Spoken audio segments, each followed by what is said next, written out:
नमस्कार दोस्तों, knowledge universe academy से मैं हूं डॉक्टर आशुतोष मिश्रा। और दोस्तों आज हम लोग बात करने वाले हैं प्रेमचंद से संबंधित कृतियों के बारे में। ध्यान दीजिएगा, ये कृतियां प्रेमचंद की नहीं हैं, वरन प्रेमचंद से संबंधित हैं, अर्थात कि उनके ऊपर लिखी गई हैं या उनके नाम से लिखी गई हैं। ठीक है, जो कि दूसरे लोगों ने लिखी हैं। और यह प्रेमचंद चूँकि इतने बड़े कवि हैं, इतने महत्वपूर्ण कवि हैं हमारे हिंदी साहित्य के अंतर्गत, जिनसे कि बराबर क्वेश्चन आते ही रहते हैं, तो हमने सोचा क्यों ना आज इन कृतियों पे बात कर ली जाए जो कि बराबर प्रेमचंद के ऊपर पूछे जाते हैं या फिर प्रेमचंद से संबंधित हैं। तो दोस्तों समय को व्यर्थ किए बिना हम लोग आते हैं सीधे अपने टॉपिक पे। और दोस्तों ये क्वेश्चन जो है केवल वन लाइनर है, इसमें ऑप्शन नहीं मिलेगा आपको। तो हम लोग शुरू करते हैं इस वीडियो को। दोस्तों क्वेश्चन नंबर 1 है प्रेमचंद घर में। प्रेमचंद घर में, तो दोस्तों ये कृति किसकी है आप लोग कमेंट करिए, क्योंकि ये जा रहा है वीडियो प्रीमियर में हर बार की भांति। तो इसकी जो कृति है, इसकी रचनाकार हैं वो उन्हीं की पत्नी हैं और उनका नाम है शिवरानी देवी। क्या नाम है? शिवरानी देवी नाम है। ठीक है, और शिवरानी देवी कौन थी तो आपको पता होना चाहिए, ये हमारे मुंशी प्रेमचंद की ही पत्नी थी। ठीक है, इनकी पत्नी थी दोस्तों, यह मुंशी प्रेमचंद की पत्नी थी। ठीक है, उनकी धर्मपत्नी थी ये। तो दोस्तों अगला क्वेश्चन है आपके लोगों के स्क्रीन पे। और दोस्तों ये क्वेश्चन कई बार पूछा गया है नेट में, तो कई बार पूछा गया है। तो दोस्तों अगला क्वेश्चन है कलम का मजदूर। कलम का मजदूर जो है ये रचना किसकी है, जो कि प्रेमचंद के ऊपर ही लिखी गई है। तो दोस्तों कलम का मजदूर जो है दोस्तों रचना है मदन गोपाल जी की है। मदन गोपाल जी इसके रचनाकार हैं। तीसरा है कलम का सिपाही। कलम का सिपाही भी प्रेमचंद के ऊपर ही लिखी गई है। तो कलम का सिपाही दोस्तों इसकी जो रचनाकार हैं वो हमारे हो जाएंगे अमृत राय जी। ध्यान दीजिएगा, ये दोस्तों बराबर क्वेश्चन पूछा गया है कलम का मजदूर और कलम का सिपाही।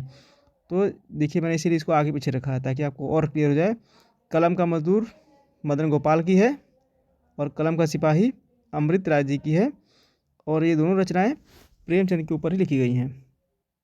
तो दोस्तों अगला क्वेश्चन है क्वेश्चन नंबर 4, वो है प्रेमचंद सामंतों के मुंशी। प्रेमचंद सामंतों के मुंशी, तो रचना दोस्तों ये किसकी आप लोग कमेंट करिए। तो दोस्तों अगर हम बात करें इसके आंसर क्या होगा, तो प्रेमचंद सामंतों के मुंशी इसका जो है रचना की थी हमारे धर्मवीर भारती जी ने। ठीक है, धर्मवीर भारती इनका पूरा नाम है। ठीक है, तो हमारे धर्मवीर भारती जी ने लिखा था प्रेमचंद सामंतों के मुंशी। ओके दोस्तों अगला क्वेश्चन है प्रेमचंद साहित्यिक विवेचना। प्रेमचंद साहित्यिक विवेचना भाई किसकी है, तो प्रेमचंद साहित्यिक विवेचना है हमारे नंद दुलारे वाजपेयी जी का। नंद दुलारे वाजपेयी ने लिखा था प्रेमचंद साहित्यिक विवेचना, जो कि प्रेमचंद के साहित्यों का इसमें बहुत ही बढ़िया ढंग से वर्णन किया गया है। आप लोग उसको पढ़िए, काफ़ी आपके लिए अच्छा रहेगा, ज्ञानवर्धक रहेगा। दोस्तों अगला क्वेश्चन है प्रेमचंद एक विवेचना। प्रेमचंद एक विवेचना दोस्तों ये है इंद्रनाथ मदान की है। जो रचनाकार हुए हैं इंद्रनाथ मदान, काफ़ी महत्वपूर्ण है, उन्होंने बहुत सारी रचना लिखी थी।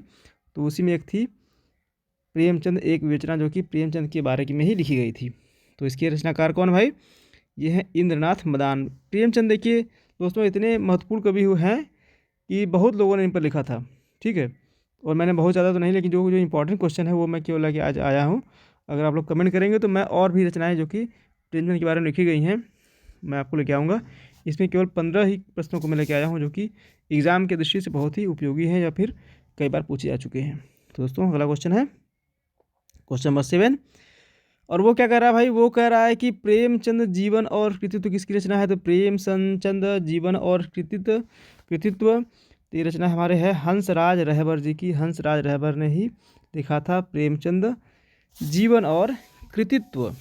ठीक है, क्वेश्चन नंबर 8 हो जाएगा आप लोगों के स्क्रीन पे, और वो हो जाएगा दोस्तों क्वेश्चन नंबर 8 प्रेमचंद चिंतन और कला। प्रेमचंद चिंतन और कला भाई ये किसका है, तो प्रेमचंद चिंतन और कला है हमारे इंद्रनाथ मदान जी की। ये भी इंद्रनाथ मदान जी की ही है, आपको पता होना। देखिए प्रेमचंद ऐसे कवि हैं जो कि इन पर बराबर क्वेश्चन पूछे जाते हैं। अगर हिंदी साहित्य का पेपर कहीं सेट होता है, चाहे टीजीटी का हो, चाहे पीजीटी का हो, चाहे हमारा नेट का ही क्यों ना हो, उसमें बराबर 1-2 क्वेश्चन प्रेमचंद से आते हैं, चाहे कोई एग्ज़ाम हो। इतने मतलब ये सामरिक रचनाकार मतलब कवि हुए हैं। कवि क्या, इनको उपन्यासकार माना जा सकता है, कहानीकार भी इनको कहा जा सकता है। तो दोस्तों प्रेमचंद बहुत ही महत्वपूर्ण है, इनकी रचना आप अधिक से अधिक रचनाओं को पढ़ें। और चूँकि ये बनारस के रहने वाले थे, बनारस के रहने वाले हम भी हैं, हम तो इनके गाँव में भी गए हैं। इनका बगल में हमारे गांव में, और इनके गांव में जो दूरी है मात्र केवल 1 किलोमीटर की है। ठीक है, तो वहाँ कभी अगर आपका बनारस आना हुआ, काशी आना हुआ, तो इनका जो मुख्यालय, जिला मुख्यालय है, वहाँ से केवल 5-6 किलोमीटर की दूरी पर होंगे ये। ठीक है, लमही नामक ग्राम है, वहाँ आप आइए। अब तो काफ़ी अच्छा उसको डेवलप कर दिया गया है, एक तरह से उसको पर्यटन स्थल बना दिया गया है, तो वहाँ पे आप आएँ, बिल्कुल आपको बहुत अच्छी अनुभूति होगी। दोस्तों अगला क्वेश्चन है आप लोगों की स्क्रीन पे, क्वेश्चन नंबर 9 में कह रहा है कि प्रेमचंद विश्वकोश हमारे कमल किशोर जी का है। इसका है कमल किशोर जी का है, कमल किशोर गोयनका जी का है। तो प्रेमचंद विश्वकोश भाई किसका है? कमल किशोर गोयनका जी का है, आपको पता होना चाहिए। तो कमल किशोर गोयनका रचना क्या है? प्रेमचंद विश्वकोश। ठीक है, अगला क्वेश्चन है क्वेश्चन नंबर 10, प्रेमचंद और उनका साहित्य, मनमथनाथ गुप्ता। ठीक है, मनमथनाथ गुप्त भी को कहा जाता है।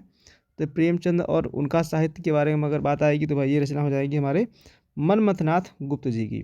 अगला क्वेश्चन है प्रेमचंद और गांधीवाद, प्रेमचंद और गांधीवाद की अगर हम बात करें दोस्तों, आप लोग कमेंट करिए। थोड़ा सा आप लोग कमेंट कम करते हैं, क्या है ना, कमेंट करने से जो चीज़ें मान लीजिए आपको याद है कोई क्वेश्चन, तो वो और पुख्ता हो जाता है, इसलिए कमेंट बराबर आप लोग करते रहें।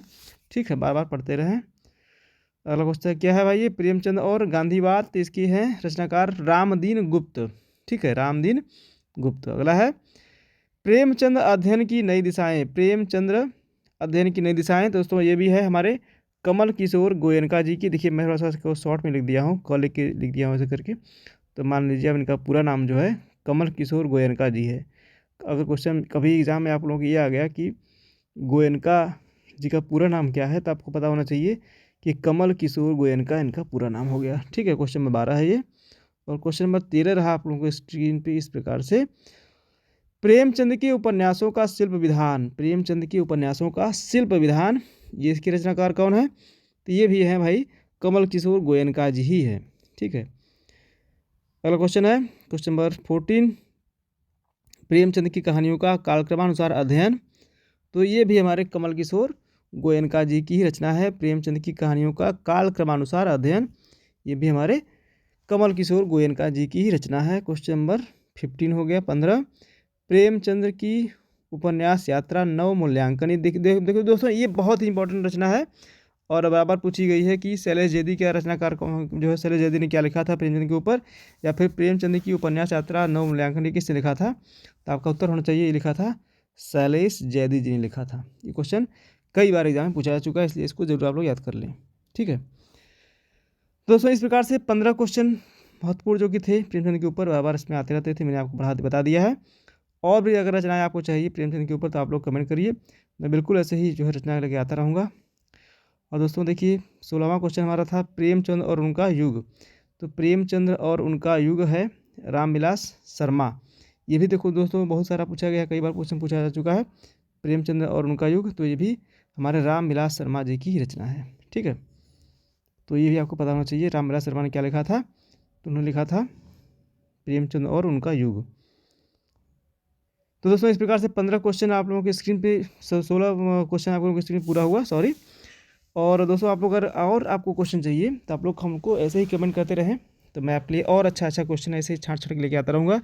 और आपको यहाँ क्वेश्चन वही मिलेंगे जो कि इंपॉर्टेंट होंगे और आपके एग्ज़ाम के लिए बहुत ही उपयोगी होंगे, केवल आपको क्वेश्चन वही पढ़ाए जाएंगे, बाकी बुक में तो बहुत सारा क्वेश्चन लिखा हुआ है। तो दोस्तों आज की वीडियो में केवल इतना ही, मिलते हैं नेक्स्ट वीडियो में नेक्स्ट टॉपिक के साथ जो कि आपके एग्ज़ाम के लिए बहुत ही उपयोगी होंगे। धन्यवाद।